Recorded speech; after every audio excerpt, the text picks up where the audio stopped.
Hello बच्चों, let's see this question. The question says coefficient of volumetric expansion alpha v is not a constant.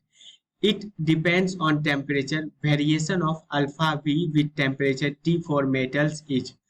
Question कह रहा है कि जो coefficient of volumetric expansion है वो कोई कांस्टेंट नहीं होता है, ये टेम्परेचर पे डिपेंड करता है। तो कह रहा है कि मेटल के लिए टेम्परेचर पे जो डिपेंड करता है उसका ग्राफ कैसा होगा इस चारों में से। पहले तो इसका की कॉन्सेप्ट समझते हैं।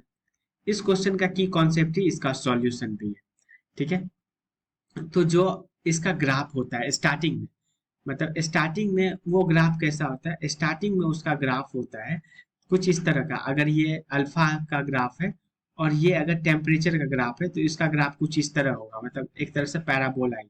लेकिन ये निगलेक्ट करते हैं अपन, ठीक है, क्योंकि टेम्परेचर ये निगलेक्ट करते हैं।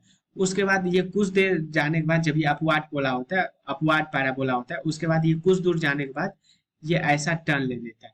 मतलब टेम्परेचर इंक्रीज करेगा ना तो अल्फा पहले सडनली से इंक्रीज करेगा। देख यहाँ इस वाले पोर्शन में टेम्परेचर जब इंक्रीज कर रहा है तो अल्फा सडन इंक्रीज करेगा, उसके बाद एक उसके बाद भी इंक्रीज करेगा लेकिन रेट कम हो जाएगा इंक्रीज का।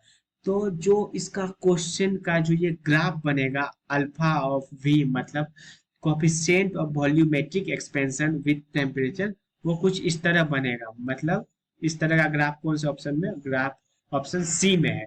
तो hence option number C is the correct answer. Hope you understood it well. Best of luck.